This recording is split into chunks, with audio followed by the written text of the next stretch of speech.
Over 50 ships and 20 planes have vanished without a trace in this area. The Bermuda Triangle still sends chills down people's spines, and now it's given us another mystery. What could happen next?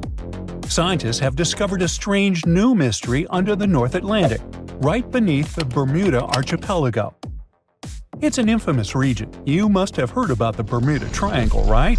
It's a huge area in the North Atlantic, roughly between Florida, Bermuda, and the Greater Antilles, roughly forming a massive triangle. Experts haven't agreed on its exact boundaries yet, but it covers hundreds of thousands of square miles. You must have heard creepy stories about ships and planes disappearing in the triangle. We'll talk about it a bit later. Right now, another mystery is looming on the horizon. Below the island of Bermuda, researchers have found an enormous rock layer about 12.5 miles thick, and it's way thicker than anything like this anywhere else in the world. Now, normally the ocean floor has a crust at the bottom, and below that is the mantle.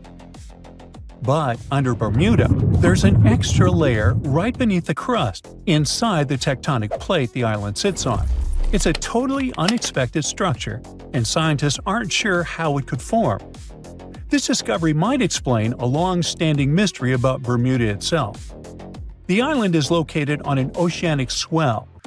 That's a part of the ocean floor that's higher than its surroundings. Now, usually a swell like this comes from volcanoes, but there's no evidence of any ongoing volcanic activity there. Bermuda's last known eruption occurred 31 million years ago. That's why the discovery of this new rock layer is so important. It may be the clue to a baffling mystery. Researchers think the last eruption might have pushed mantle rock up into the crust. This rock then froze in place, forming a kind of raft that lifted the ocean floor by about 1,600 feet.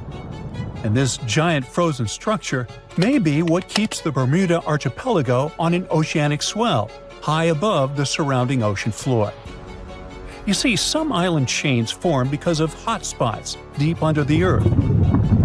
Hot rock rises from the mantle, melts, and creates volcanoes.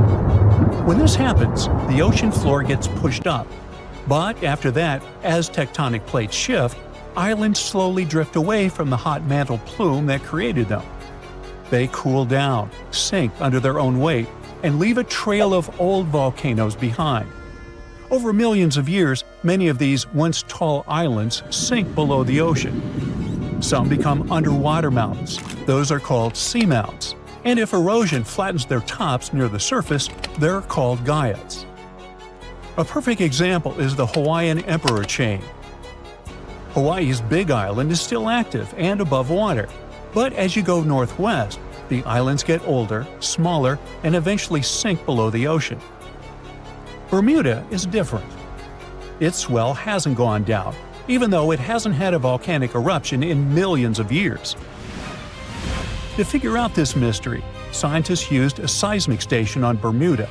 They looked at how waves from big earthquakes around the world traveled under the island at a depth of about 31 miles. They noted where the waves changed speed, and it helped them find a huge thick layer of rock under Bermuda. Interestingly, this rock is less dense than the surrounding material, acting like a raft, keeping the ocean floor lifted and explaining the island's swell. Research shows that the lava from Bermuda is low in silica, which means it came from a rock that is high in carbon. And the analysis of zinc in rock samples suggests that this carbon came from deep in the mantle. It was likely pushed there when the supercontinent Pangaea formed between 900 million and 300 million years ago. This is different from islands formed over hotspots in the Pacific or Indian Oceans. One of the reasons may be that the Atlantic is a younger ocean, created when Pangaea split, while the Pacific and Indian Oceans are older. And Bermuda's location, once at the heart of Pangaea, may help explain why it is so unique. Scientists are now studying other islands to see if similar rock layers exist or if Bermuda is truly one of a kind. Understanding extreme locations like Bermuda helps scientists figure out the normal and unusual processes that shape our planet. Now, the Bermuda Triangle itself has fascinated and frightened people for over a century. Officially, the Bermuda Triangle doesn't even exist. No world map marks it, and the U.S. Board on Geographic Names doesn't recognize it as a real region. But people still know about this location and fear it. Stories of unexplained disappearances in the area date back to the mid-19th century, but the phrase Bermuda Triangle didn't appear until 1964, when the region was described as a triangular stretch of ocean that had destroyed hundreds of ships and planes without a trace. In 1918, the USS Cyclops vanished without explanation while traveling from Brazil to Baltimore, taking 306 crew members with it. Decades later, in 1945, Flight 19 disappeared over the same waters, leaving no wreckage and no clues. American writer Charles Berlitz added fuel to the mystery in his 1974 bestseller, The Bermuda Triangle. He even linked the disappearances to the mythical lost city of Atlantis. But despite the stories, the Bermuda Triangle isn't unusually dangerous. Studies, including one by the World Wildlife Fund in 2013, show that it's not even among the world's 10 most hazardous shipping areas. The region sees heavy daily traffic by both sea and air, which makes it one of the busiest shipping lanes on the planet. So, why all the mystery? The Bermuda Triangle gets hit by tropical storms and hurricanes all the time. The Gulf Stream, a powerful ocean current, dashes through the area and causes sudden and extreme weather changes. Compass readings can get tricky here too. The agonic line, where true north and magnetic north align, sometimes passes through the triangle. And below it all lies the Atlantic's deepest point, the Milwaukee Depth. It plunges 27,500 feet into the Puerto Rico Trench. These factors combined can lead to accidents that will make anyone believe there's something mysterious going on in the region. No wonder people have always been wondering about what's going on there. A few theories emerged. Let's take a look at the most plausible ones. So one thing to consider is rogue waves. These are super big, sudden waves that pop up out of nowhere. They're at least twice as tall as the waves around them, like walls of water. They're really dangerous for ships and anything in the ocean. Add all those severe storms and powerful currents in the triangle, and you'll understand that a ship could get smashed in seconds in such conditions. Some scientists talk about methane bubbles coming up from the ocean floor. According to them, if enough of that gas hits the water at once, it actually makes the water less dense, and this can actually cause a ship to sink. Sure, this phenomenon doesn't happen all the time, but it's enough to make people nervous. Then there's the magnetic stuff. Back in the day, compasses would freak out in the Bermuda Triangle because true north and magnetic north sometimes line up here. So sailors get totally lost. GPS fixes that these days, but in the past, it caused serious headaches and led to rumors and urban legends. Plus, as we already know, the weather is severe in that area. Hurricanes, tropical storms, and the Gulf Stream can turn calm waters into a total nightmare in no time. But a lot of it is just human error, too. The Triangle is one of the busiest shipping routes on the planet. Pilots and captains can mess up, especially in bad weather or at night. Flight 19 is a classic example.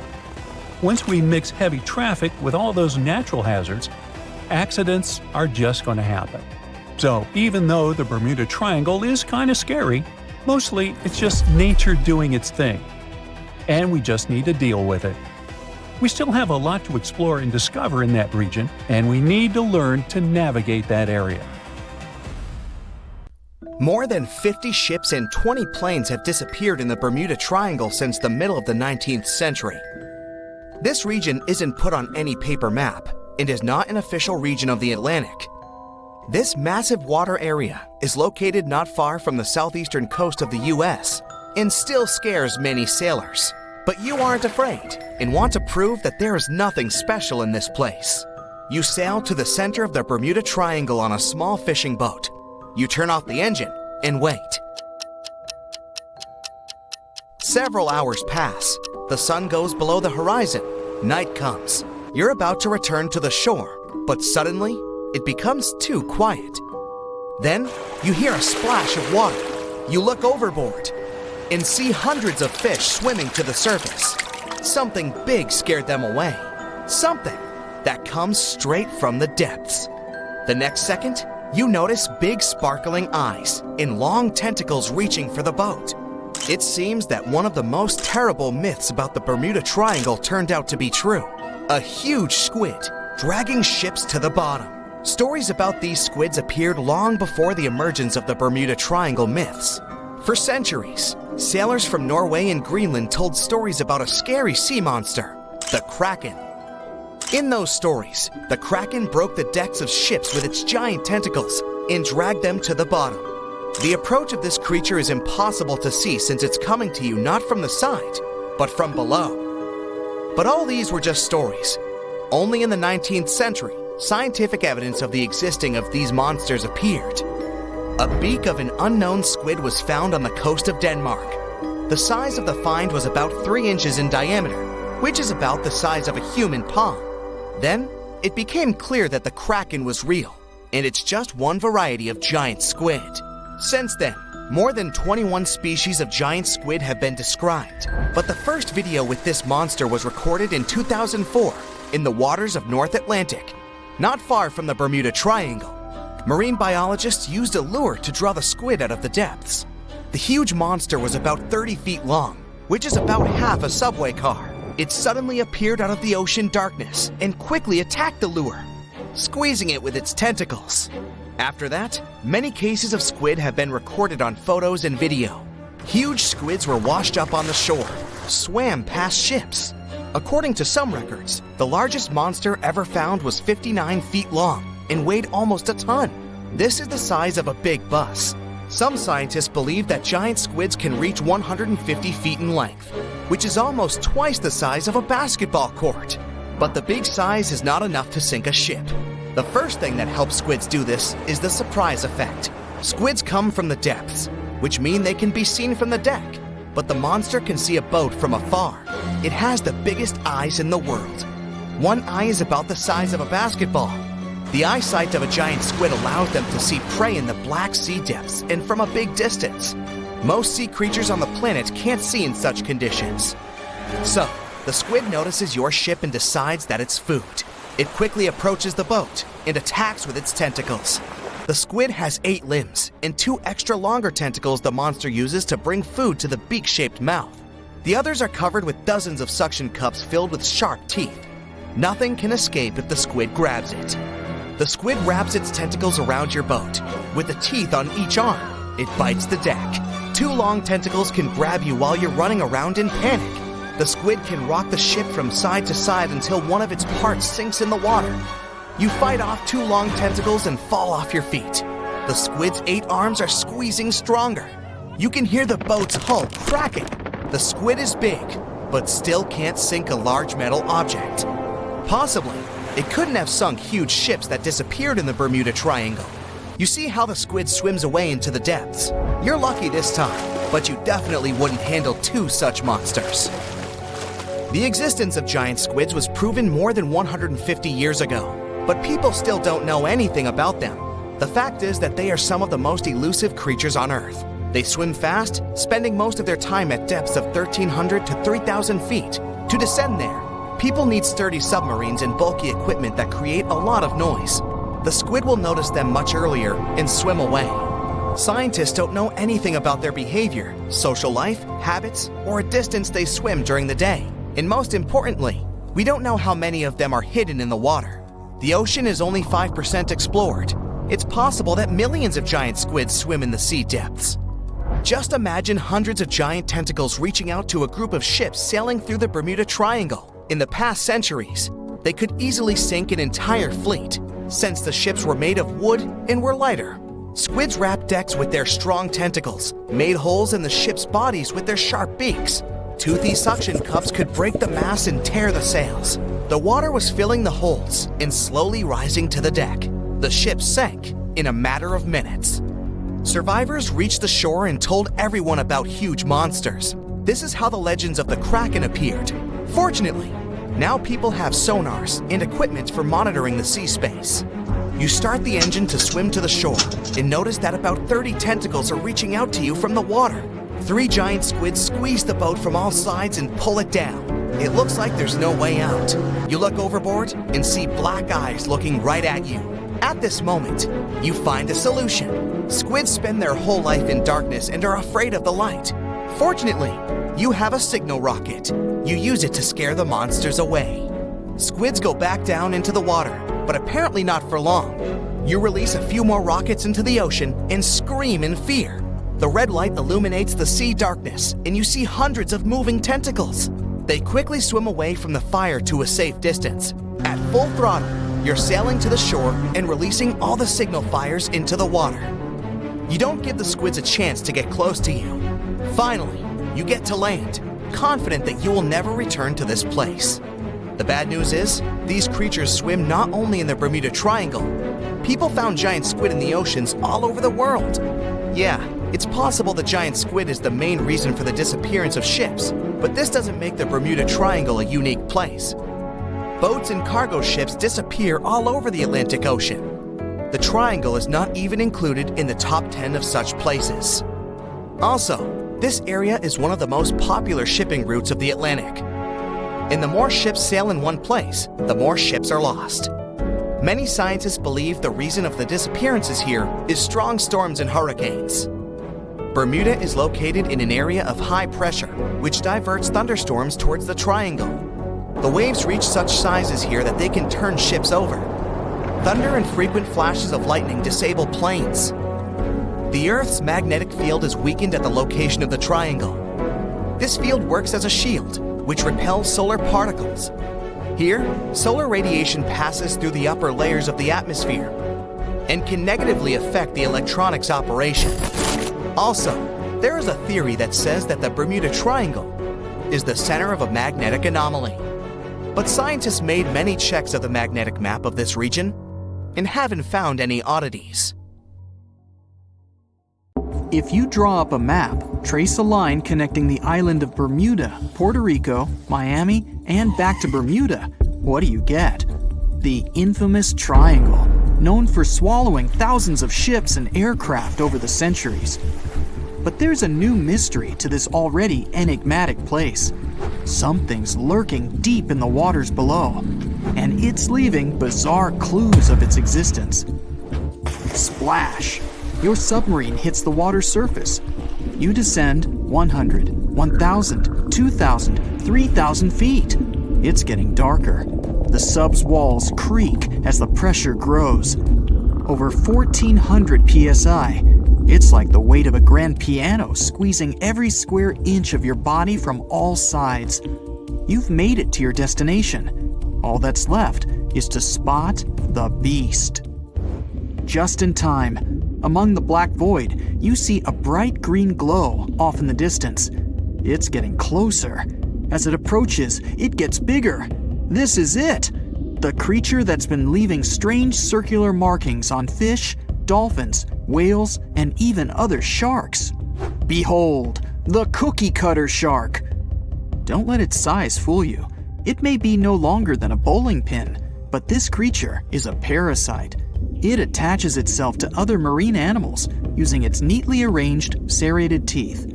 With one bite, it fills its belly, detaches, and goes on about its day. Its mobile snack also swims away with its life. The only evidence of this rendezvous, a cookie-shaped mark on its body. Don't assume you're safe in your submarine. These bold little guys have been known to go after subs too.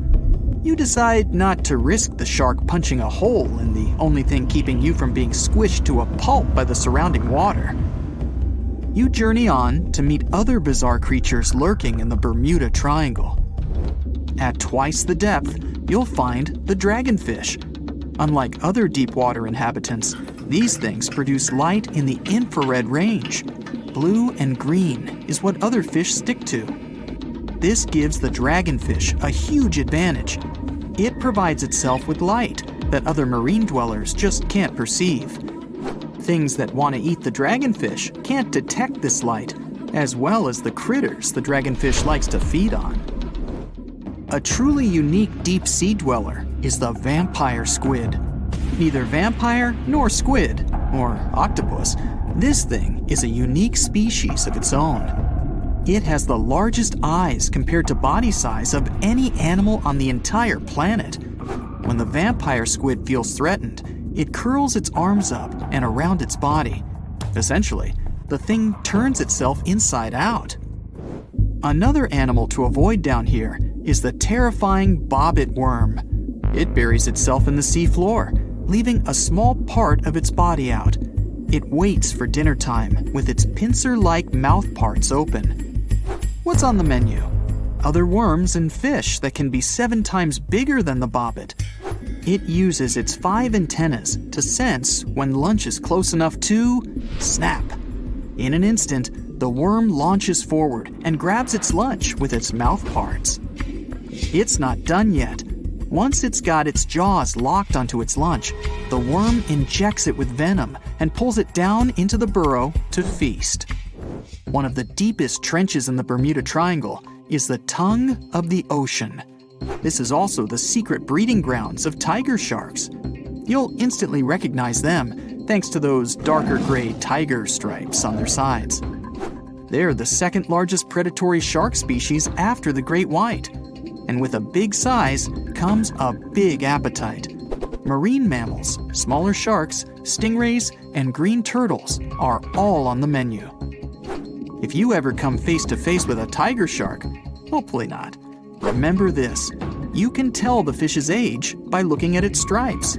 They fade over time, so the younger the shark, the more pronounced its stripes. There's plenty of zooplankton in the Bermuda Triangle. These are, usually, small organisms that are essential to the ocean's food chain.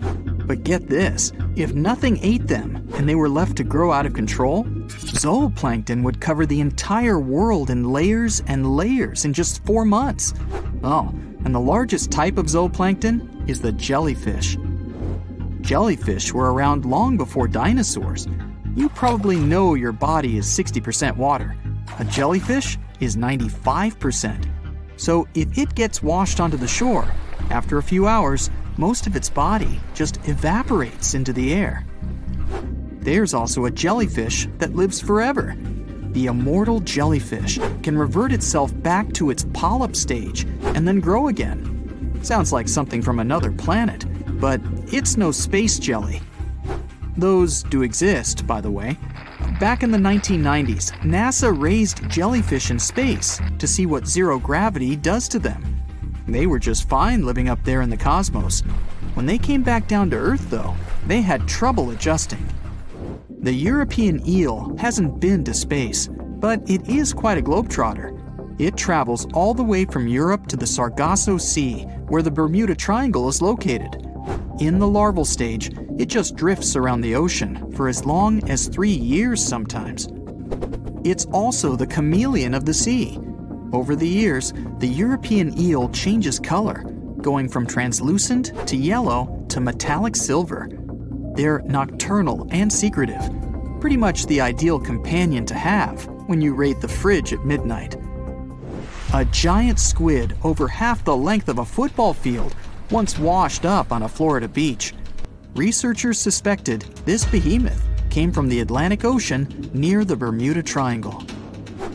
Giant squids are the longest invertebrates, meaning they have no backbone. They also have the biggest eyes on Earth, ever. They're as large as a soccer ball. Another creature found near the Bermuda Triangle is Sterer's cave shrimp. They were so good at keeping to themselves that no one knew these creatures even existed until 2011. Some female cave shrimps carry an impressive number of eggs along with them. Scientists discovered one female had around 2,000 eggs attached to her body. The Bermuda petrel is the national bird of, yes, you guessed it, Bermuda. It's the second rarest seabird on the planet. In fact, people thought it was extinct until 1951, when they spotted a few on the island. It has an eerie cry that'll send shivers down your spine. The Nassau grouper can only be found on the coasts of South Florida. This fish lies in wait and ambushes its lunch of other fish, crabs, and lobsters. It's sort of like a vacuum cleaner because it inhales its food through its huge mouth. The fish has a cool defense mechanism too. Like the chameleon, it changes color when it feels it's in danger. Sometimes it takes on a lighter or darker shade of its own color to blend in with the environment. So, you may spot a Nassau grouper, or you may not. If you happen to visit the Bermuda Triangle, you'll probably see a hammerhead shark. They use that iconic hammer-shaped head to pin their lunch, stingrays, onto the ocean floor. The shape of their head also gives them better vision. They can see almost 360 degrees all around, above and below them. Well, save for one blind spot right in front of their nose. The hawksbill sea turtle may not look intimidating, but this guy will eat anything it can get its bird-like beak around. Sea sponges, algae, and even venomous jellyfish. A lot of the stuff on their menu is inedible for most, but their body fat can absorb the venom and toxins, so they go unscathed. The Bermuda Triangle is also home to green glowworms. They're not really worms, but larvae. They produce that bright light from an organ near their tail. This light makes smaller creatures come toward them, making it easy for them to catch their lunch. Most of the time, they look pretty ordinary, but they have an oddly fixed schedule.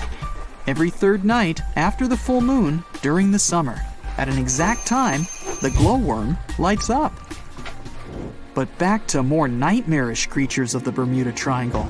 There's the goblin shark, known as a living fossil because it's the only one left of its animal family. It's only about the length of your forearm and looks like nothing special. But watch closely as its lunch gets too close. Boom! The shark's jaw shoots out of its mouth and grabs onto the unlucky creature. Once the teeth have locked in, the jaw goes right back in the shark's mouth. And yes, you share the planet with this thing.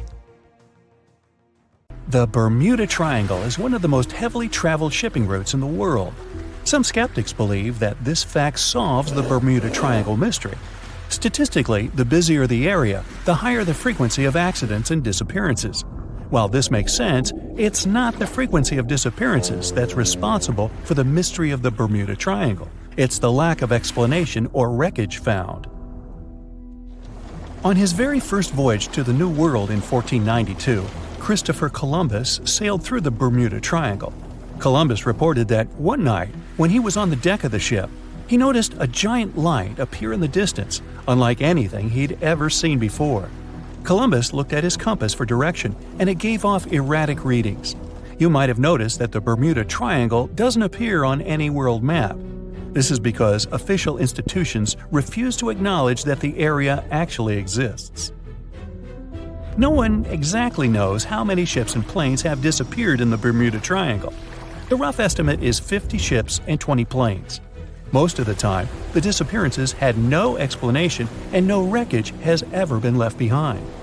When the TBF Avenger planes went missing, a massive search operation was conducted. Boats and planes searched the Bermuda Triangle for any signs of the aircraft.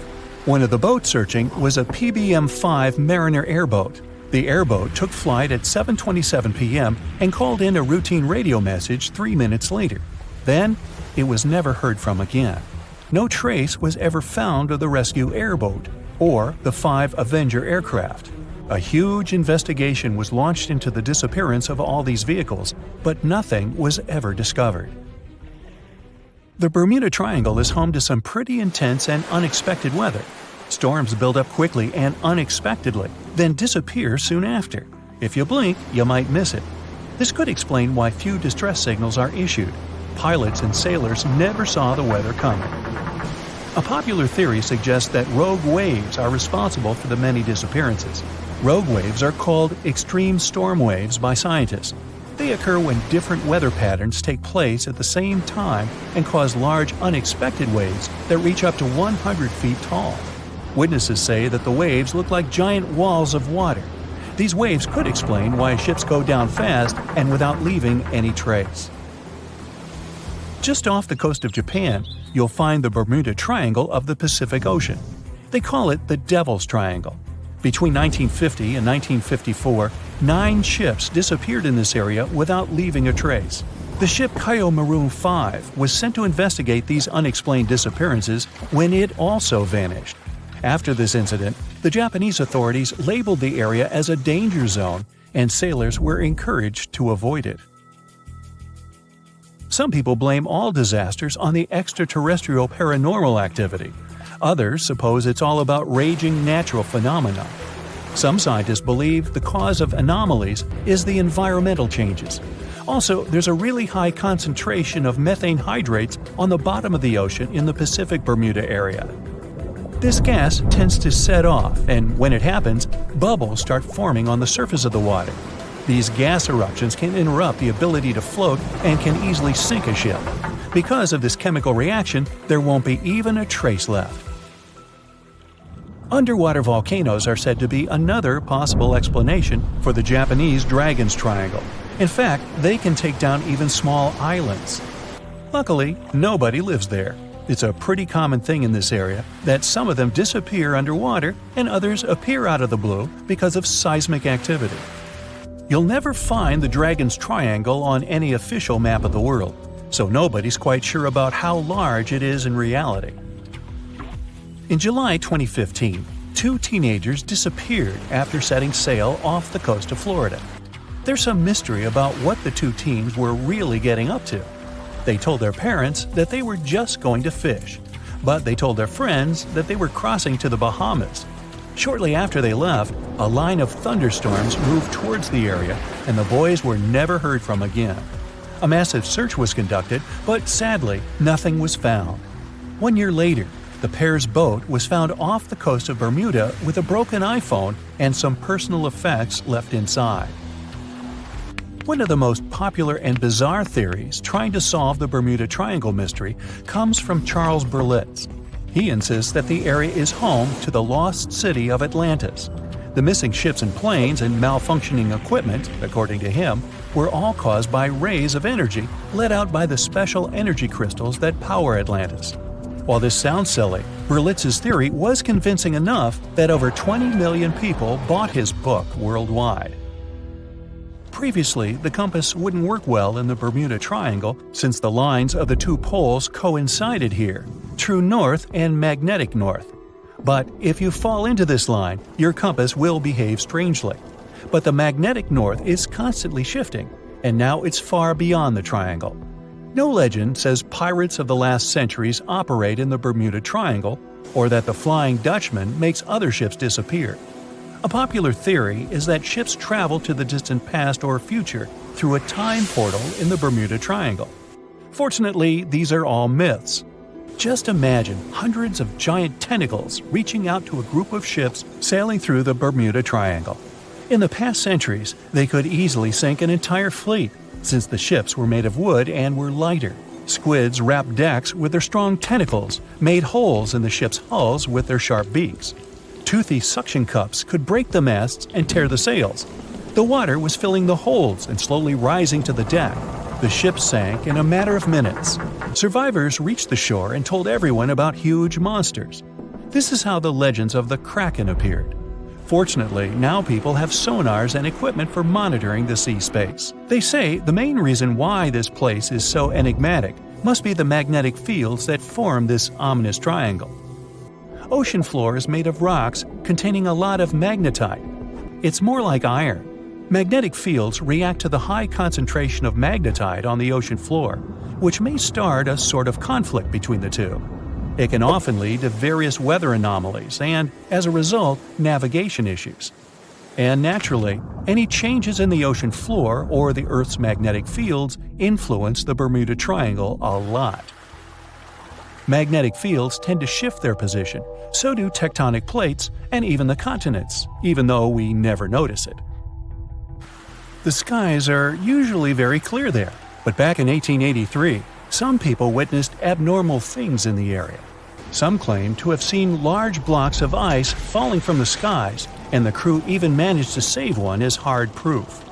Seems like the Bermuda Triangle has an alternate not only on Earth, but even in space. Spacecraft usually don't disappear into thin air though, like there's no air. This anomalous area is really large and stretches right above the South Atlantic. It occupies the area from Chile to Zimbabwe and sits right at the point where Van Allen radiation belts are the closest to the surface of our planet. The Earth has two such belts, which come in handy trapping the particles that shoot in from the Sun.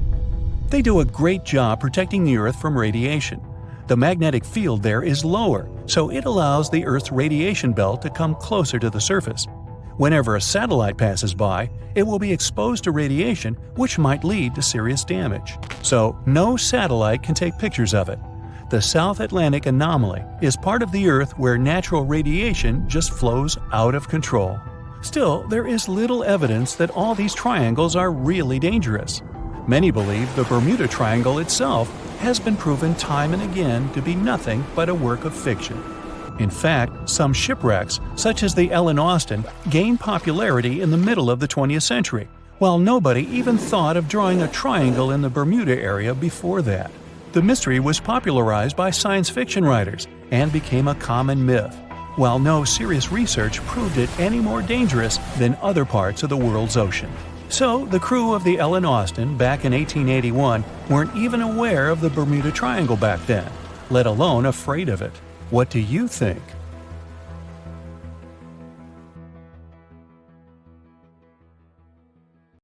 You probably saw a viral video where YouTubers hid a huge treasure in the Bermuda Triangle, and a random guy dared to go after it. He scored $10,000, but let's be real, his biggest win was getting out of there alive. This dangerous stretch of water between Florida, Puerto Rico, and Bermuda is notorious for its chilling and unexplained events. They say that more than 50 ships and 20 airplanes have mysteriously disappeared in the Bermuda Triangle. This leads to many theories, suggesting that this area is somehow linked to mystical powers or vortices that pull objects into other dimensions. But an Australian scientist named Karl Kruszelnicki might have actually cracked the code on the Bermuda Triangle mystery.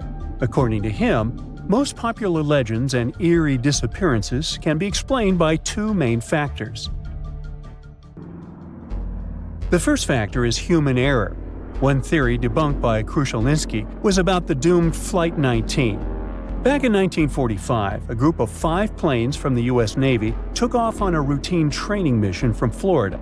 Everything was going well until, 90 minutes into the flight, the troop commander reported that they were lost, and then, poof, they just disappeared.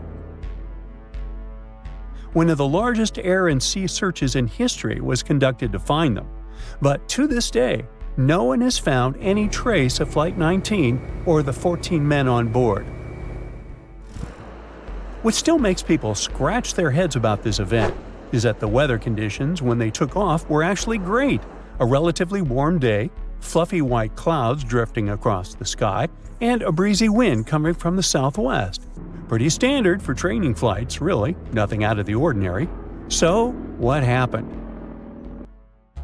It turns out that despite the flight leader having over 2,000 flying hours, he was a bad pilot. Actually, a really bad pilot. According to Kruszelnicki, the commander was such a poor navigator that he had gotten lost at sea on at least 2 previous occasions before the Flight 19 incident. On that doomed day, he even tried to get someone to cover his shift but was unsuccessful, to the misfortune of his entire team. After their training flight exercise was completed successfully, both compasses on board stopped working.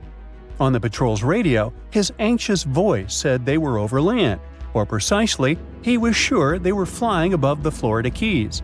But that didn't make any sense.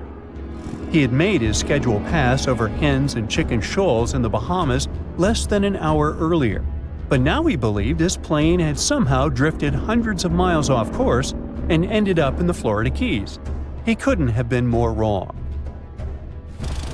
According to the most plausible theories about this case, what he thought was the Florida Keys was actually some small islands in the Bahamas. And here's where the real mess happened. Instead of turning back to the west toward Florida, he kept flying east, deeper into the Atlantic Ocean. His plane eventually ran out of fuel, and you already know the rest of the story. Okay, some theorists might argue that a malevolent force somehow interfered with the two compasses, causing them to fail while they were flying this supposedly cursed stretch of water. But let's face it, even if that were true, human error was the main factor here. The pilot shouldn't have mistaken the Bahamas Islands for the Keys. End of that story. Now let's talk about the second factor that, according to Krushelinski, explains many of the strange disappearances in the Bermuda Triangle, and that's related to bad weather. A lot of Atlantic tropical storms and hurricanes actually pass right through the Bermuda Triangle. So before we had advanced weather forecasting, these storms had caused a bunch of ships to go missing back in the day. On top of that, the Gulf Stream runs through the area too. That's a super strong ocean current that can make the weather change quickly and sometimes pretty dramatically. So when you think about it, natural factors like these could explain many, if not most, of the disappearances. Take the USS Cyclops, for example. Back in 1918, this massive 500-foot cargo ship carrying about 11,000 tons of manganese just disappeared without a trace. It was sailing from the West Indies to Baltimore with 309 people on board. What makes this event extra eerie is that not a single distress signal was sent. Over 100 years later, we still have no idea what happened to it. No wreckage has ever been found. Of course, people have come up with all kinds of theories about the USS Cyclops. One popular idea is that it ran into a sudden violent storm. With all that heavy manganese on board, it might have capsized and sunk really fast. Others speculate about underwater events, like landslides or even a rogue wave. Now, this is not such a crazy theory if you think about it.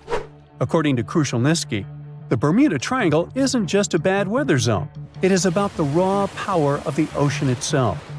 The ocean floor there is way deeper than most people realize, going down nearly 30,000 feet. That's basically like Mount Everest in reverse. When the ocean water gets that deep, it tends to hide things, making it the perfect place for ships and planes to just disappear without a trace. The expert confirms that there is also a tiny chance that even stranger events could be happening beneath the waves of the Bermuda Triangle, and that is related to methane clathrate. This is a fancy name for an ice-like compound that forms underwater or in really cold places with methane gas trapped inside. Sometimes these structures can break free, creating bubbles on the surface, and this bubble shower can be fatal, at least for ships. Some experiments done with model ships showed that if enough bubbles rise up, the water's density drops, and this can mess with the ship's ability to float. If a large number of bubbles come up and cover a large area quickly, the ship could lose enough buoyancy to sink or tip over. But to be fair, the chances of something like that happening are very remote. So, human error and bad weather. Those are the two factors that likely explain all the mysteries surrounding this so-called malevolent stretch of water. But the truth is, the Bermuda Triangle isn't all that special. Although this region is very popular, there are no official maps that clearly outline its exact boundaries and say, look, here, precisely, is the Bermuda Triangle. And that is part of the problem. Disappearances and unexplained events that happen far from the actual region end up being lumped into the Bermuda Triangle's list of unexplained mysteries, like the Mary Celeste's fate. In 1872, this ship was found completely intact, but with no sign of the captain, his family, or the crew. People thought, okay, creepy fact, ghost ship, so it must be related to the Bermuda Triangle. But one thing doesn't add up. The Mary Celeste was abandoned about 400 miles east of the Azores, so we're talking about a completely different part of the Atlantic. By this time, the triangle has morphed into a trapezoid to cover that huge chunk of the North Atlantic.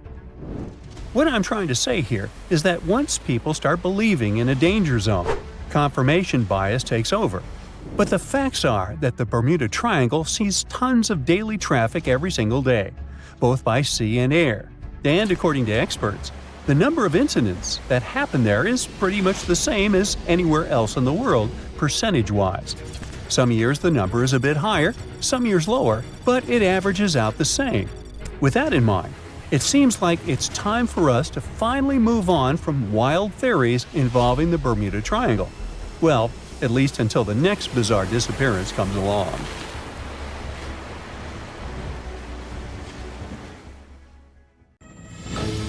As an experienced sailor and the first man to ever sail non-stop on his own around North and South America, Matt Rutherford has seen a lot during his voyages. But what he saw in 2013 while sailing through the waters of the Atlantic with his colleague surely stands out. Some 800 miles off the coast of Bermuda, not far away from the famous Bermuda Triangle, they noticed a boat that seemed to be moving by itself. The sails weren't up and the motor wasn't running. The sailors decided to check if there was someone who needed their help aboard, so they moved closer to the mysterious ship. Once they got there, things only got weirder, as they realized there wasn't a living soul aboard. Rutherford started filming to document their discovery. The boat looked so awfully abandoned that they expected to find some pretty scary things in there. But it didn't stop Rutherford from searching the vessel. The boat, which turned out to be named Wolfhound, looked like an upscale one, probably costing hundreds of thousands of dollars. It was pretty weird to find it floating by itself in the middle of the ocean. It seemed like whoever abandoned it was leaving in a rush. There were clothes and other personal belongings all over the main cabin. Some parts of the ceiling had fallen and some drawers had popped open. The brave sailors decided to tow the ghost ship back to Bermuda. It wasn't easy because Wolfhound was bigger and heavier than their boat. After days at sea, the crew was running low on fuel and asked a passing freighter to stop and give them some gas. They kept pulling Wolfhound until the tow line got wrapped around the rudder and they realized they could get stranded in the Bermuda Triangle. So they had to abandon the ship. What really happened and how Wolfhound ended up in the middle of the ocean will probably remain a mystery. Rumor has it that it belonged to a member of the Royal Irish Yacht Club. The ship was going on its first voyage from Connecticut to Bermuda and then Antigua. It got in a terrible storm around 400 miles away from Delaware.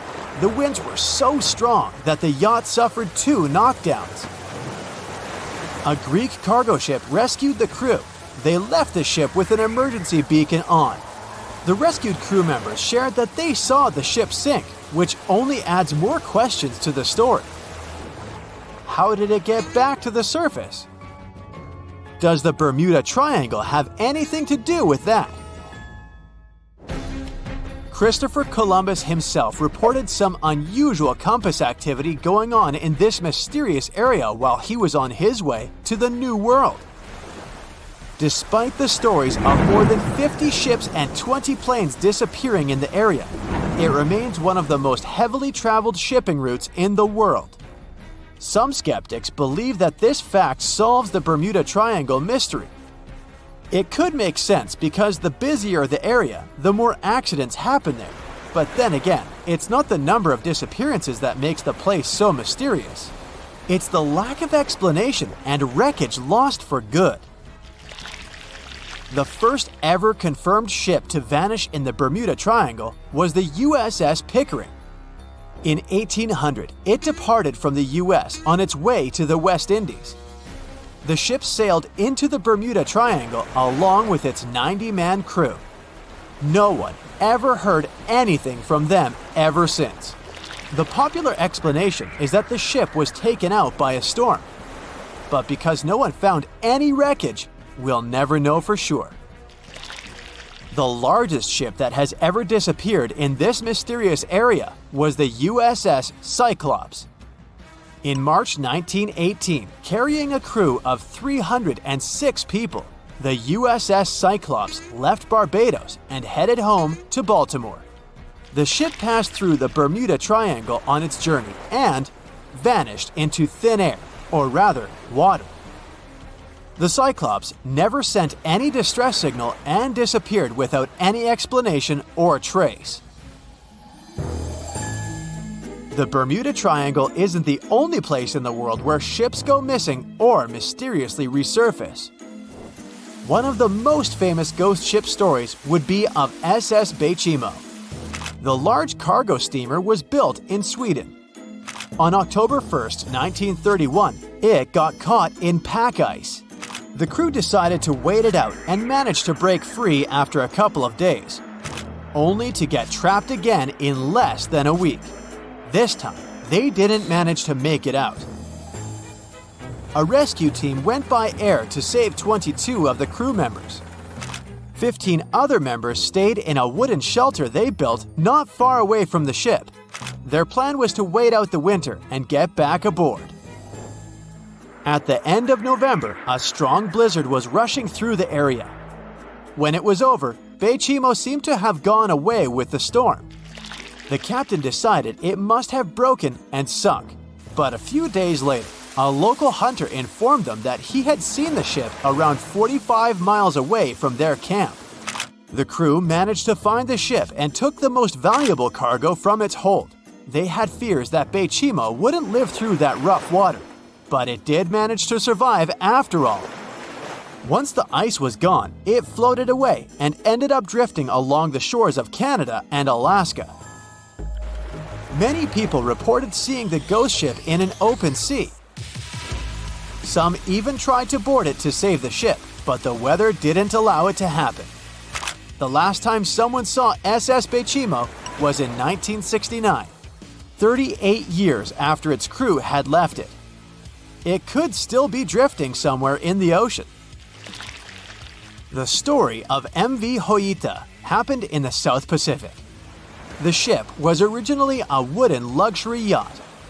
After serving for 20 years to various owners, it became a merchant ship. In 1959, it set on a trading voyage that was supposed to last around 2 days. When it didn't reach its destination on time, no one was worried at first as things happen in the open waters. After another day, and no distress signals from the Hoita, it was obvious that something serious was going on with it. There were 25 people aboard, and their families wanted to find them. A search and rescue crew worked for 6 days looking for the ship, or at least its wreckage, in an area of nearly 100,000 square miles. That's 1.5 times as big as Florida. Sadly, the mission had come back with no results. It seemed like Hoita had disappeared without a trace. A month later, another merchant ship noticed Hoita drifting in the ocean, miles and miles away from its original route, and none of the crew members or passengers were on board. The cargo had also disappeared. The lifeboats were also gone, so the people must have escaped the ship hoping to save themselves. It turned out that the crew had been trying to get help as they tuned the radio to the International Distress Channel. But the damaged cable didn't let them send the signal any further than 2 miles. It also looked like when they were leaving the ship, the crew took the logbook with them, and we still don't know what exactly happened to Hoita. Family members of those who were on board are still looking for answers. One professor claims it must have been a corroded pipe that leaked and flooded the vessel, but we'll most likely never know for sure. In the Pacific Ocean, near Japan, there is an area nicknamed the Devil's Sea. It's believed to be one of the 12 vile vortices around the Earth. Some people claim that vile vortices have weird things going on in them because the pull of the planet's electromagnetic waves is stronger there than anywhere else. The most famous ship that disappeared in the area was a fishery patrol vessel in 1952. The ship went there to investigate the vessels that went missing previously and disappeared along with 31 crew members. Scientists who don't believe it was a mysterious disappearance blame the underwater volcano eruption for what happened. Can we estimate how many ships and airplanes were lost in the Bermuda Triangle? Have their disappearances resulted from human error or weather phenomena? Let's try to find out. We have a curious story of the SS Cotopaxi. This ship vanished in 1925, traveling from Charleston, South Carolina to Havana, Cuba. It never reached its destination. Years later, in the 1980s, a wreck was found 40 miles off St. Augustine, Florida. Since specialists could not precisely determine what and where it came from, they nicknamed it Bear Wreck. It took many additional years of work, done mainly by marine biologists, to identify that this ship was indeed the missing SS Cotopaxi. This was confirmed in January 2020. How did the ship just reappear? And how did it get there, since this mysterious shipwreck isn't even in the Bermuda Triangle? Now, let's see who came up with this term, Bermuda Triangle. Can you actually pinpoint the triangle on a map? No, it's not an officially recognized location either. The Bermuda Triangle does not appear on any world map. Nobody has agreed on its exact boundaries. There are only assumptions with approximations of the entire area, ranging between 500,000 and 1.5 million square miles. By all approximations, the region has a vaguely triangular shape. In 1964, an American author named Vincent Hayes Gaddis first came up with the idea when writing an article for Argosy magazine. He used the Bermuda Triangle to describe a triangular region that has destroyed hundreds of ships and planes without a trace. It is pretty hard to get the number of lost ships and planes because some ships and aircraft have gone missing without leaving a trace. Their wreckage in the region has not been recovered. But the recorded stories should help us. Legends about the Bermuda Triangle date back to the 15th century, like that of the Italian explorer Christopher Columbus. When sailing through the Atlantic waters, he passed by this location in the late 1400s. In what we now know as the Bermuda Triangle, he saw a huge flame that seemed to just crash into the ocean. Later, he saw an unusual light flashing in the distance at the exact location. Like many other sailors since then, his compass had severe malfunctions. Flight 19, a Navy plane on a routine schedule back in 1945, also started the Bermuda Triangle legend. It was commanded by Lieutenant Charles Taylor, and it's recorded that he just got lost in the triangle for no reason. Since pilots had no GPS back then, they had to trust their compasses and keep track of how long they'd been flying in a specific direction and their speed. Shortly after completing the task, both of the compasses on board stopped working correctly. Records found after the plane's disappearance also indicate that Taylor didn't have a watch on that particular day. The initial report stated that pilot error was to blame for this unfortunate event. However, because people weren't satisfied with this outcome, it was changed to causes or reasons unknown after several reviews. One surviving pilot named Bruce Guerin suggested he went through an electronic fog while passing above the triangle, making him travel through time. In 1970, when this incident happened, he was flying his aircraft when it was surrounded by two huge clouds that formed a whirlpool and spiraled. Like many others before him, he noticed that his navigation devices were malfunctioning. When he eventually made it out of those clouds, he discovered that his flight had only taken 35 minutes. It should have taken 75 in total. Since he had no other reasonable explanation for what he went through, he believed he must have been pushed forward in time. It's not only strange-looking clouds that have been seen above the Bermuda Triangle. In 2014, a pilot recalled almost colliding with a flying object that he could not identify whatsoever. Some of these strange encounters were even caught on tape. It's the case of an early 2015 flight whose passengers noticed a curious object just floating over the ocean. The pilots have yet to figure out what they actually saw back there. Okay, not all of the possible explanations have been this unusual. Oceanographers, for example, have also tried to explain why ships disappear around here. So they recently came back to one of their old theories: rogue waves. These are immense walls of water that just pop up suddenly. If multiple such waves rise simultaneously, they overlap like a wave sandwich. If one single wave can reach over 30 feet tall and happen simultaneously, it can create a rogue wave that can surpass 100 feet high. These types of waves can quickly overtake even the biggest of ships. Meteorologists came up with their own explanation too: hexagonal clouds. These unusual types of clouds can generate winds of up to 170 miles per hour, and they're pretty significant too, some reaching 20 to 55 miles across. As such, waves inside these wind giants can go as high as 45 feet. The Earth's own magnetic force might also have something to do with it. Within the Bermuda Triangle, compasses point to true north, the geographic North Pole, rather than magnetic north, the shifting magnetic North Pole. Some have even explained that since these two perfectly overlap in the Bermuda Triangle, it can cause a magnetic phenomenon that could make navigational devices malfunction. It's called the agonic line. The problem is that scientists have discovered that this line moves each year. It might have passed through the Bermuda Triangle at one point, but it's now through the Gulf of Mexico. Other strange natural phenomenon found along the coast of Norway could help explain why the Bermuda Triangle has claimed so many ships. There are some deep craters there, measuring up to half a mile wide and are 150 feet deep. Scientists believe they were created by methane gas bubbles.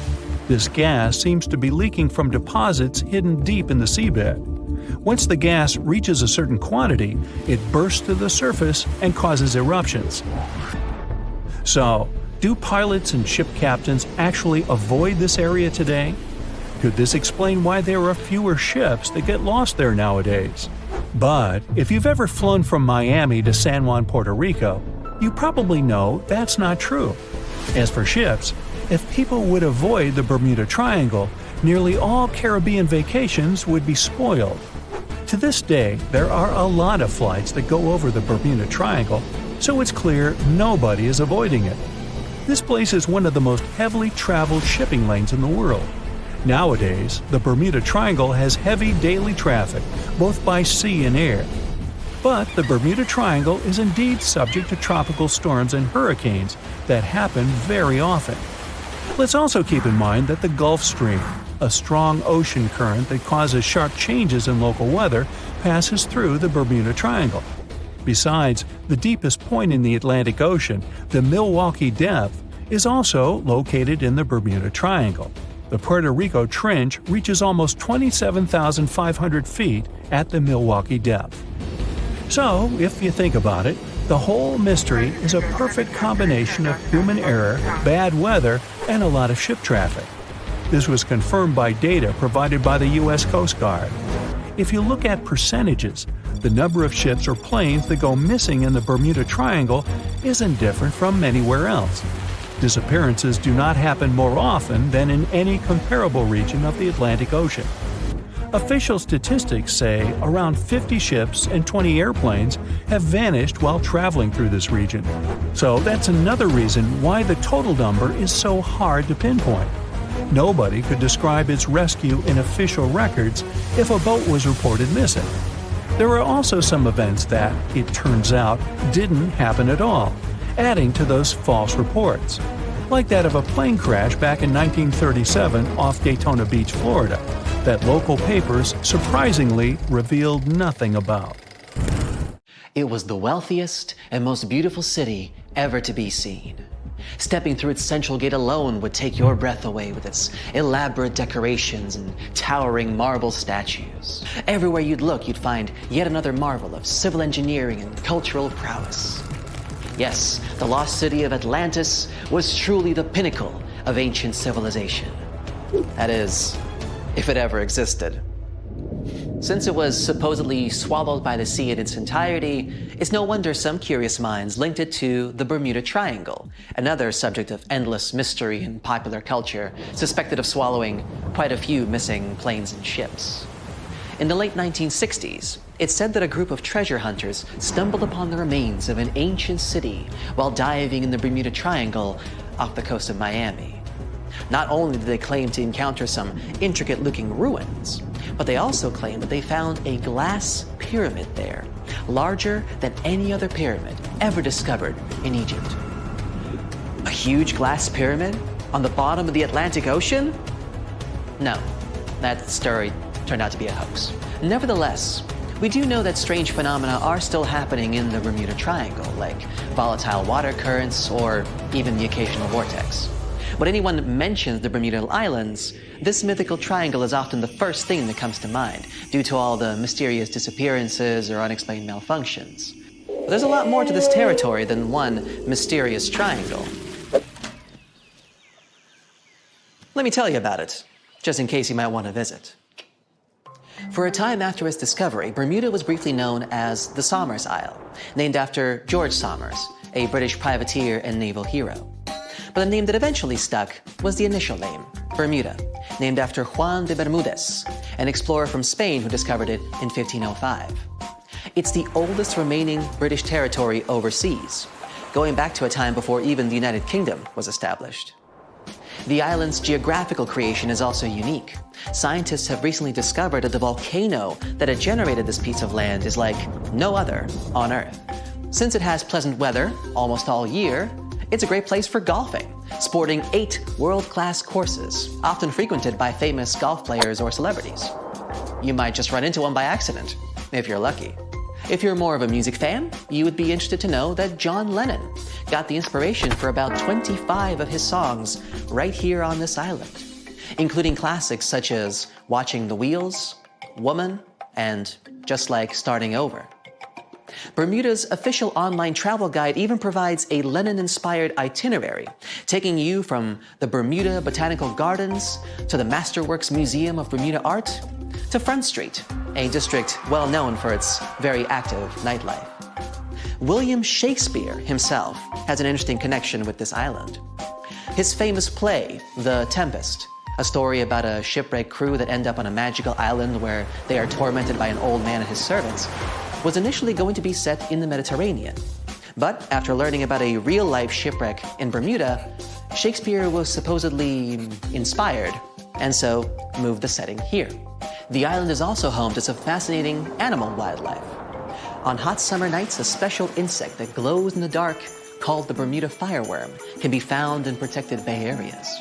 There's also a unique species of birds here, the cowhouse, also known as Bermuda petrels. Believed to be extinct for about 300 years, they were rediscovered back in the 1950s, and a sanctuary was built for their protection. Currently, there are about 300 of these birds in Bermuda, total. Some of the first sailors to end up on the island at times reported strange sounds coming from inland and the surrounding waters after sunset. They even described what they heard as children screaming. So, of course, they thought it must have been because of witches or sea monsters. It took a little more time and research to figure out the sounds were coming from the cowhouse. These birds emit a very specific sound that can be easily confused with distressed human noises. Just as the Netherlands are famous for their tulips and Brazil for its coffee, Bermuda is well known for, drumroll please, onions. Yes, Bermuda used to export an amazing amount of onions back in the day, and the general quality of the vegetables produced here is said to be very high.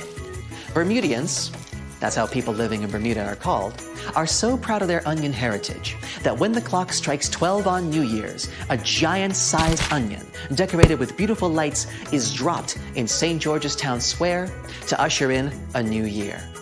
This is a big part of Bermudian tradition, as their onion heritage is a point of pride for the Bermudian people. The community of Bermuda is known to be tight-knit and to be very friendly and sociable. It's common to say hi to everyone on the street, even if you aren't properly introduced. Not greeting people when entering a shop or jumping into a bus is actually considered rude, so be sure to get accustomed to locals saying hello when paying a visit. Another fascinating aspect of Bermuda is its architecture. The houses are all painted in bright, zesty colors. Bermudians take very good care of their homes, even repainting them every 4 to 5 years. And they can even choose the color of their house without any limits. The roofs, however, are a completely different story. When visiting, you will notice that they are all white and terraced. Here's why. Since there is no public water system in Bermuda, people living here have to collect their own water. And that's what the roofs are for. Rainwater is collected on the roofs and then funneled into water tanks for storage and future use. That's why it's so important that the roofs remain white. Not only is it much easier to spot debris on a white surface, but the white cement also helps with sanitizing the water. What about transportation? Well, only residents can drive a car here, and only a single car is permitted per household in terms of ownership. So if your trip itinerary includes renting a car, you may want to rethink it. If riding a bus is not your preference, there's always the option of renting a scooter. You just have to remember to drive on the left side of the road. It is a British colony after all. This wonderful location is also one of the few places on Earth with pink, sandy beaches. Because it's surrounded by coral reefs that are responsible for the special red pigment, Bermuda is home to some of the most spectacularly colored beaches in the world, such as Horseshoe Bay Beach, West Whale Bay, or South Shore Park. For those interested in more of a culinary experience, Bermuda has some interesting local dishes to explore. Its geographical location and the fact that it's surrounded by water mean that most local courses are based on fish and seafood. Here you can get a nice codfish breakfast, a Bermuda fish cake, or their famous Hoppin' John, a dish made with black-eyed peas, sliced sausage, bacon or chicken, Bermuda onion of course, and some brown rice, often seasoned with garlic and thyme. They do this last one for special occasions, like in January, during the Bermuda Restaurant Weeks, a culinary festival that you'd better not miss if you love a good feast. For a place to chill with a fantastic view, Bermuda offers 2 historic lighthouses, each with its own delightful peculiarities. To get to Gibbs Hill Lighthouse, for example, you would have to make a long pilgrimage up 185 steps. There's no elevator to get you there, so be sure you're properly hydrated before starting the journey. The panoramic view of the ocean, however, will make up for all the effort. There is also St. David's Lighthouse, which is known as an ideal spot for whale watching. Particularly in March and April, humpback whales generally pass through these waters as they travel north to their feeding grounds in Canada. The National Museum of Bermuda also provides an array of unique experiences, such as the Dolphin Quest. Through this program, tourists have the opportunity to view, meet, and interact with dolphins in a sheltered, natural ocean lagoon environment. Searching for the best hidden Instagrammable spots? Then Crystal and Fantasy Caves is the place for you. They were actually discovered by accident in 1907. 2 young boys, Carl Gibbons and Edgar Hollis, lost their ball while playing cricket. When one of the boys went down a hole to get the ball back, he discovered this magical place full of crystal formations surrounding a beautiful lake. Crystal and Fantasy Caves attract a huge number of tourists each year, and through a number of recently constructed bridges, they are now more easily accessible. Be sure to wear comfortable shoes, though. There's lots of other geographic, historic, and cultural attractions I could talk about, but I think you get the gist. Bermuda is a lovely and vibrant island paradise that offers so much more than conspiracy theories about missing planes and lost cities. The weather is pleasant, the people are friendly, and there's so much to do on this beautiful island. So what are you waiting for? Book a flight today! Just a suggestion, of course. More than 50 ships and 20 planes have disappeared here since the middle of the 19th century. You won't find this place using an ordinary paper map, since it's not an official region of the Atlantic Ocean. It's just a small area of water in the shape of a triangle, located not far from the southeastern coast of the US. In the 20th century, this place became a legend. Some believe it's home to a secret base. Others are positive it's a time portal. Ships get caught in a strong storm and move to the past or the future. There's also a theory that the city of Atlantis is located right under the Bermuda Triangle. Its technologies create bursts of energy and destroy ships. Even airplanes have a chance to disappear in this area. All this has gone so far that if something strange happens in the ocean, everyone thinks it's somehow connected with the Bermuda Triangle. The fear of the triangle has been made popular through books and movies. Directors, writers, and journalists like to use this theme. But in their works, you only see a few correct answers. You can find the truth about this place yourself if you look closely. But first, let's refute the weakest theories. Space objects, Atlantis, time travel. All these myths appeared in the middle of the 20th century. There weren't any records about mysterious phenomena before this time. People just noted that a lot of ships were sinking here. But then, one author wrote a book about Atlantis lying in the waters of the Triangle. The author didn't provide any evidence, but he described this hypothesis very convincingly. People read it and liked it. The human psyche likes to read something secret. When you learn something that no one knows about, it makes you feel special. And of course, you begin to believe in this secret. So, this was one reason why the Bermuda Triangle book has become so popular. It brought the author a lot of money, and other people also wanted to enrich themselves the same way. Some other fantastic theories about time travel and secret bases have appeared since then. After that, people started making documentaries. All those works devoted to the mystical nature of the triangle were based not on real facts, but on theories from other books. It's impossible to find the truth in this chaos. Some people like to learn secrets, even if they're fake. But you can always find the truth if you really want. Just take any myth and try to find sources proving its reality. Most likely, you'll find nothing but non-scientific books and movies. There are also more realistic things about the triangle, but they are no less interesting. One hypothesis says that ships disappeared there because of methane. Deposits of this gas are under the seabed of this region. Sometimes it releases from there and rises to the surface. As soon as methane comes into contact with water, it takes the form of giant bubbles. Then these bubbles foam the water and create large waves that flip the ships.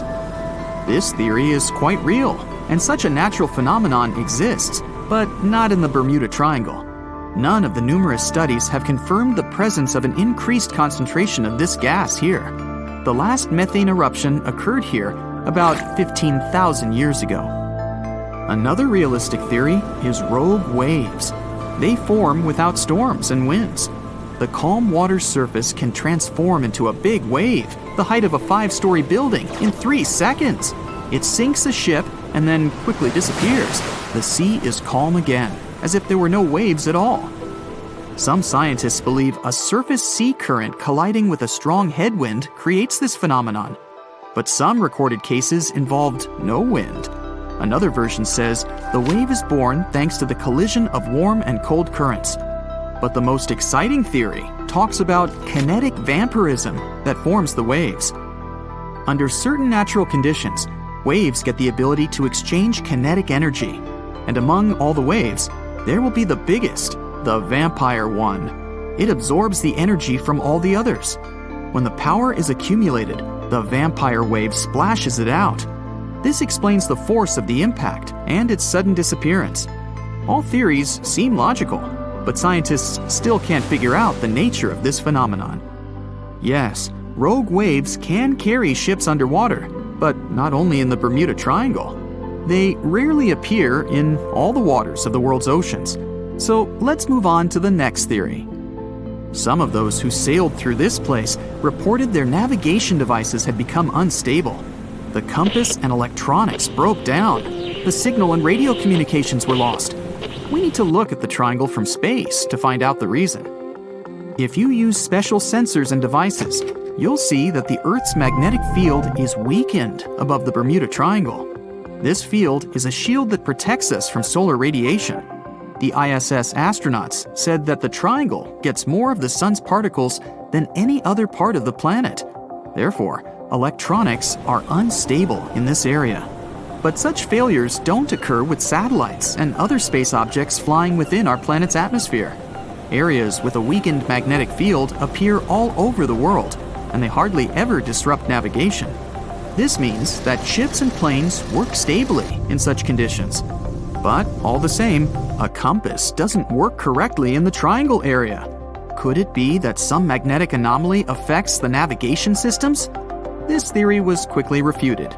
Scientists regularly check the magnetic map of this region and don't find any deviations from the norm. The reason for the unstable functioning of a compass is not an anomaly.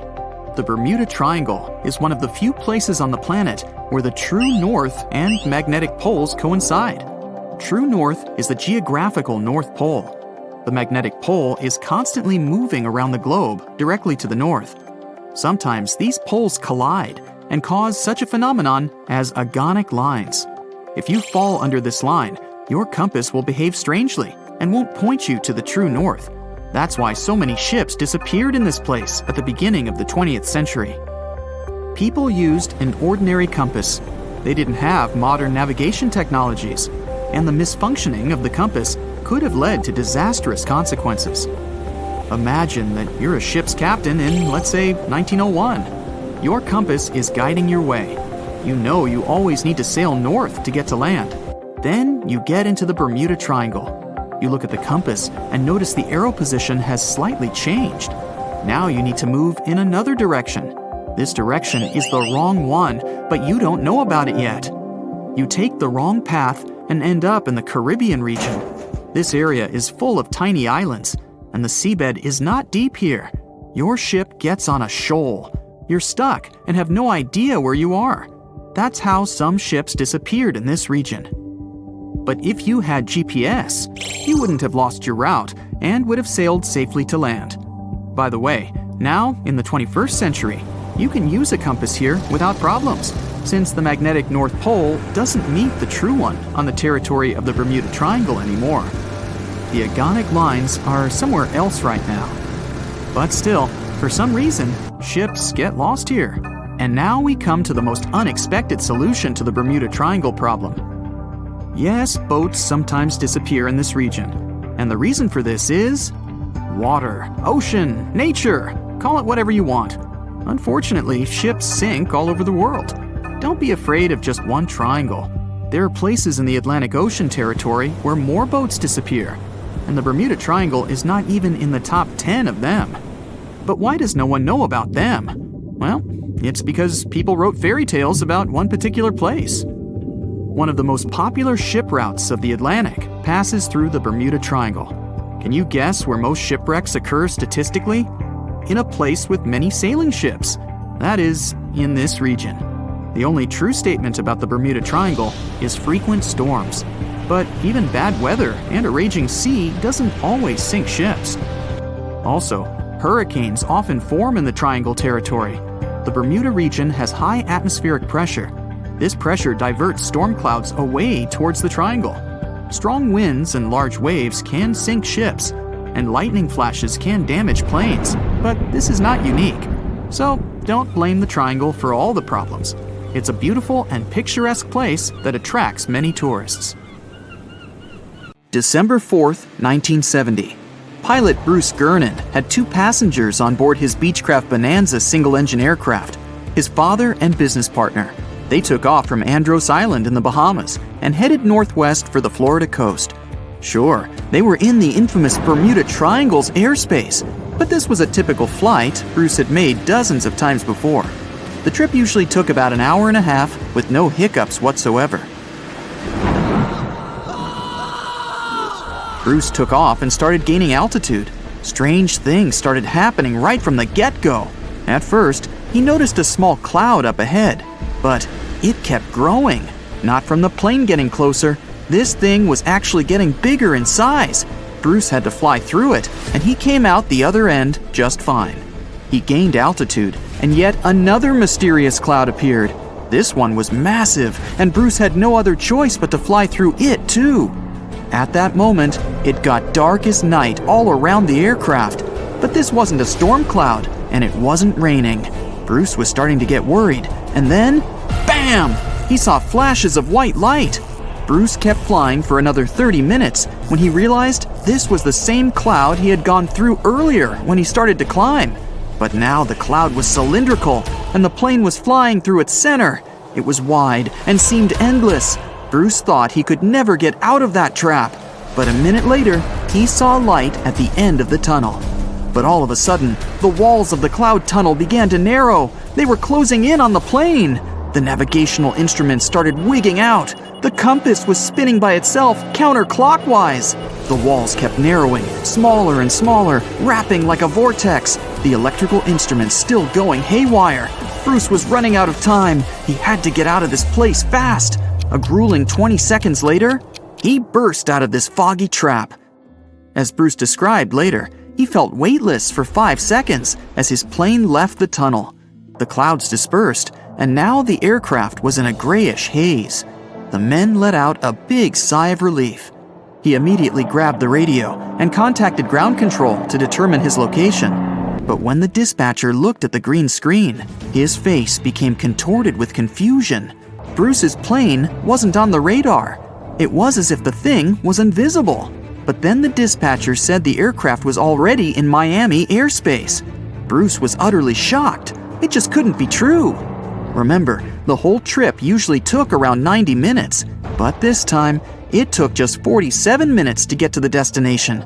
His plane didn't magically gain some supersonic speed beyond the model's limited max cruising speed. This was physically impossible. The dispatcher must have made a mistake. But when the clouds parted, Bruce saw that he really was over Miami. The plane landed safely, and it was time to try and solve this mystery. Bruce checked the remaining fuel and his watch. After a short calculation, he was only more confused. The plane hadn't gone through the amount of fuel it should have. Archive records show that 84 sunspots were recorded that day, as well as a huge solar wind. This would cause disturbances in the Earth's magnetosphere that could throw off the plane's instruments and radars. But so far, no one has been able to explain how the plane got to Miami so fast. Maybe in the future, the truth will be revealed. In the meantime, it remains another mysterious riddle of the Bermuda Triangle. The moon shines brightly and illuminates the black water of the ocean. Thick fog descends on it in ominous silence. Then, it's suddenly broken by the creaking of wooden boards, followed by a rippling of the waves. Through the fog, you see the outline of an old, large ship.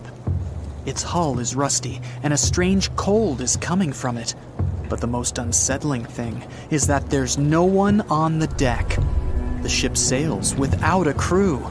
No, this isn't a mythical Flying Dutchman, but a very real ghost ship. September 2nd, 2019. The British Royal Navy's ice patrol ship, called the HMS Protector, sails through the calm waters of the Atlantic Ocean. The time is 11 p.m.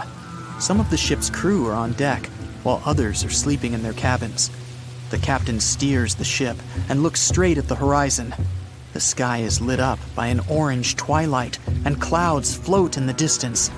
Suddenly, against this beautiful landscape, one of the sailors notices the black silhouette of an unknown ship.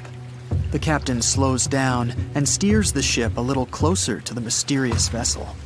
This is an old cargo ship, 250 feet long. Attempts to contact the crew members lead to nothing. It seems the unknown boat is floating in the ocean by itself. There's no one on board, at least, no one alive. The deck of the ship creaks from rocking on the waves. The sun sinks below the horizon, and it gets dark. The ship looks terrifying. British sailors don't dare to climb on that strange deck. They take a photo, post it on the internet, and sail away.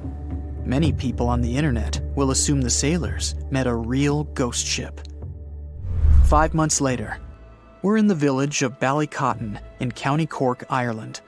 A local leaves the house early in the morning to go for a daily run. Music in his headphones, fresh cool air, and a scenic route are ideal conditions for a good workout. The jogger runs along the road on the coast of the Celtic Sea.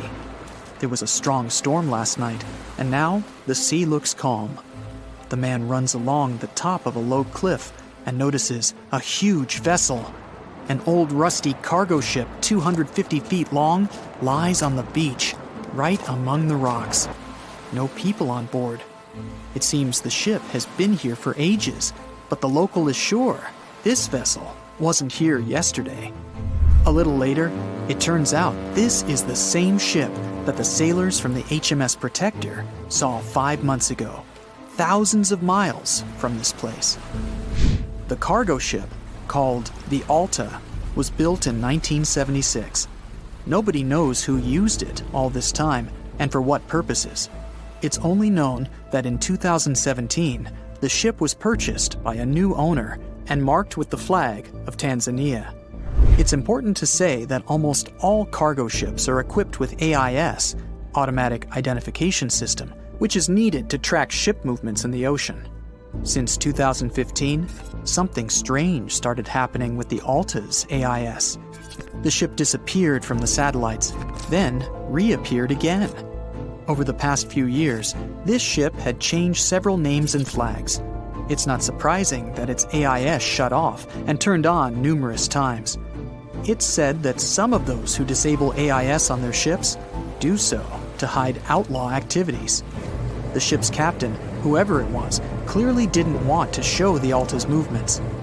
As AIS showed in 2017, the ship had sailed near Greek port cities. The Alta made 12 stops in 3 such cities in different parts of Greece. Then, the AIS signal disappeared, and 10 months later, the Alta reappeared near the northern coast of Africa, 1,200 miles from Greece. In September of 2018, the ship was sailing about 1,400 miles southeast of Bermuda, and at that time, the crew members started having problems. There were 10 people on board the Alta. On September 19th, the ship's engine failed right in the middle of the Atlantic Ocean. The nearest shore was very far away. The ship began to drift. As days passed, the crew couldn't fix the vessel. Food supplies were running low. The crew started to panic and tried to contact someone. The situation got worse as a strong hurricane was approaching the place where the ship broke down. Crew members contacted the U.S. Coast Guard. On October 2nd, a helicopter headed towards the ship. Food and water were unloaded on the Alta. This was enough for the crew to bide their time for several days. About a week later, a rescue boat sailed about 1,500 miles to reach the Alta and help the stranded sailors. Shortly before the start of the hurricane, American rescuers succeeded. The entire crew of the wrecked ship was taken to Puerto Rico. The Alta remained drifting in the ocean. After a while, another ship arrived to tow it to the coast of Guyana. Then, something went wrong again. The ship was hijacked. Who did it and why remains a mystery to this day. But then, for some unknown reason, the thieves decided to abandon the ship and left it to drift in the ocean. For almost a year, the ship's location couldn't be tracked. Then, in September 2019, the vessel was found by the British Royal Navy. How the Alta was able to cover the distance across the Atlantic and wash up on the coast of Ireland is unknown. An investigation has been launched in Ireland. It's necessary to identify the owner of the vessel and find a responsible person to take on the task of towing it. But no one has since been found. Once, an unknown person called the Irish authorities and introduced themselves as the owner of the ship, but didn't provide any evidence. Several barrels of oil were found on board the Alta. To dismantle the ship, the Irish authorities will need to spend about 10 million euros. Local residents are annoyed by the wreck too. Corroding metal is bad for the environment, and kids have already snuck on board and posted a video on the internet from inside the abandoned ship. The further fate of the Alta remains unresolved. It's still lying there. That ship sailed in the ocean for just 2 years. Now imagine if some other managed to drift for 38. In all that time, no one could catch this ship, and people still seek it. That vessel is called the SS Bechimo. It was a merchant ship owned by a Canadian trading company. In 1931, the ship got stuck in ice off the coast of Alaska. A strong snowstorm began. The team waited a week for it to end, but the storm only intensified. One day, the weather improved a bit, and part of the team was evacuated to the nearest city. Another part of the crew, with the captain, set up camp near the ship. The storm started again and didn't stop for a long time. The blizzard was so heavy that the ship's captain couldn't see beyond his arm's reach. Finally, when the storm was over, the captain saw that the ship simply vanished. He decided the Bechimo sank during the storm. A week later, the ship was found, drifting near the place where it was lost. The hull of the ship was damaged so badly that it was unsafe to sail on it.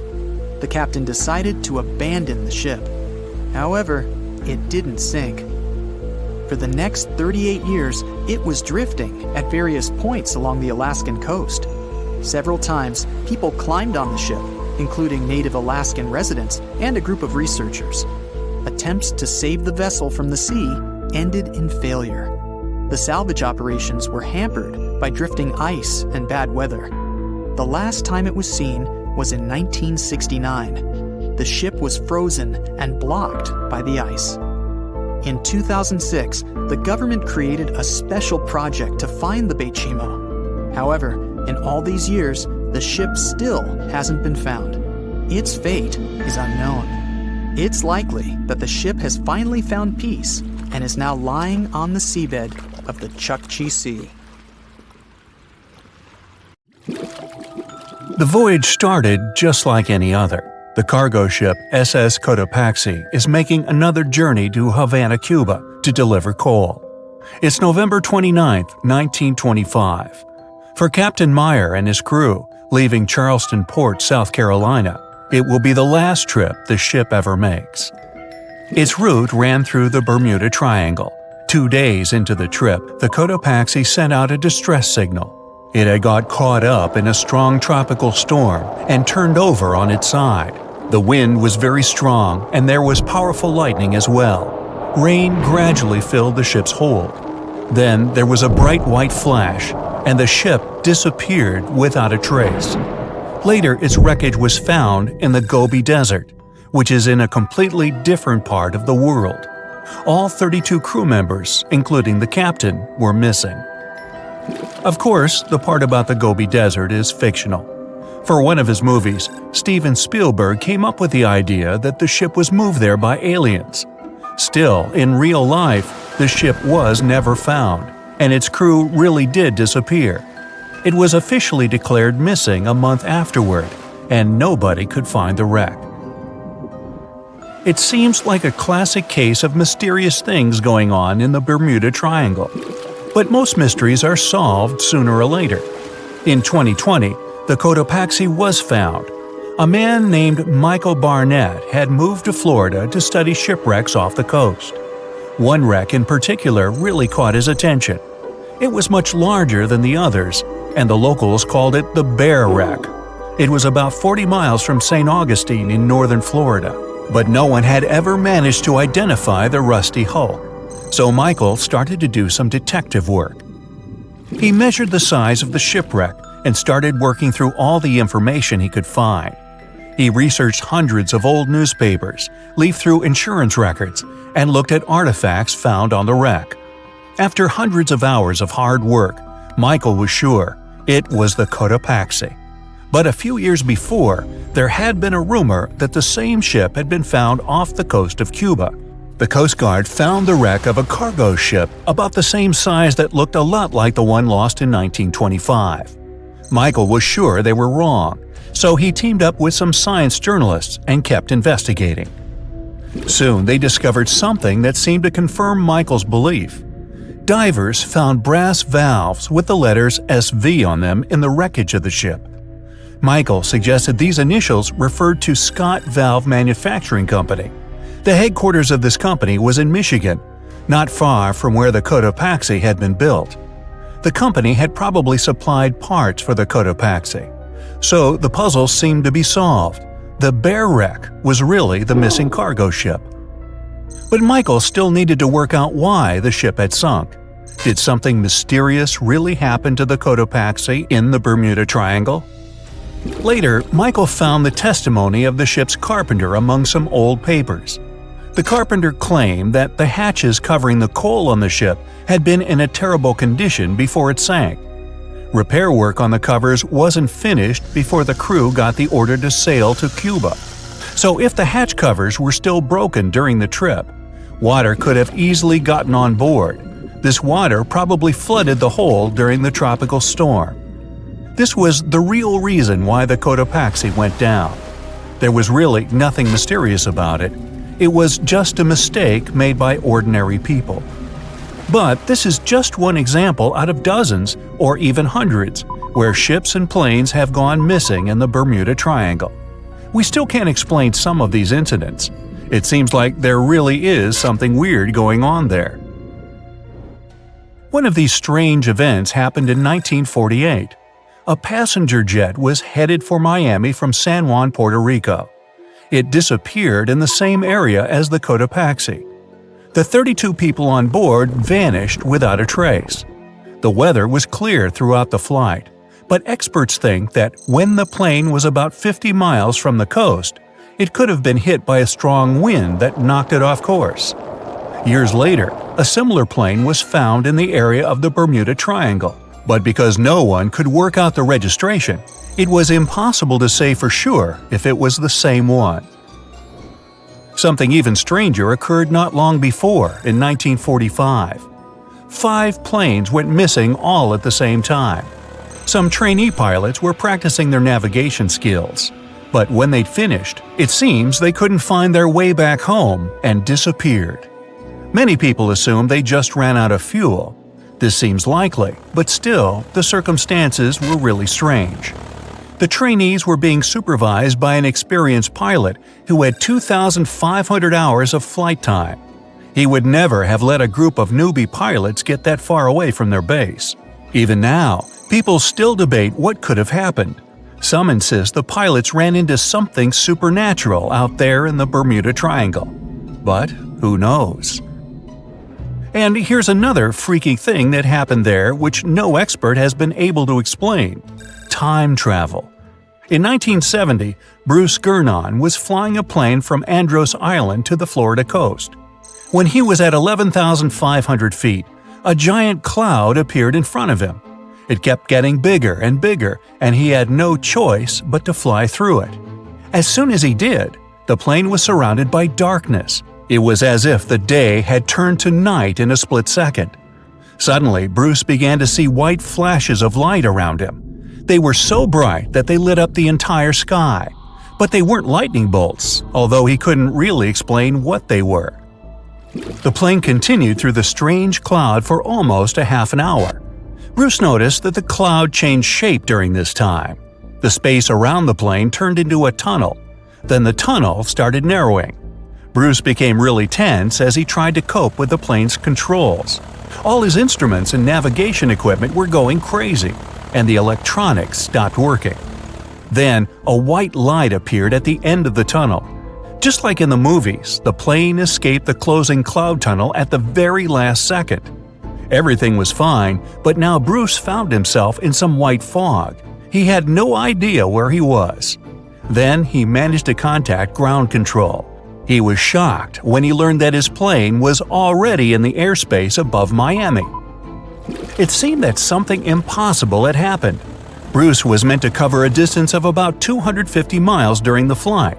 This usually took 1.5 hours, but he had managed it in just 47 minutes, almost 2 times faster than normal. When Bruce landed, he went to check the amount of fuel left in the tank. It turned out he'd used up a lot less than the normal amount of fuel as well. Could there be a logical explanation for the time-traveling plane? Well, records show that a large number of sunspots were detected on the surface of the sun that day, and there was a strong solar wind. This could easily have made the electronics and devices on the plane go crazy. But what about the mysterious cloud? The Florida coast is a place where 2 large air currents meet. One has a high pressure and the other is a low pressure one. This causes a lot of storm clouds in the area. But people still debate how Bruce was able to cover the distance so quickly. Some people say that some kind of mysterious dark energy was involved. Others say it was a gravitational anomaly that curves space and time. Others think that Bruce is just a fraud. We still don't know the truth. So, is there really something supernatural about the Bermuda Triangle? Or is it all just coincidences and made-up stories? The truth is that no more planes and ships disappear in the Bermuda Triangle than anywhere else in the world.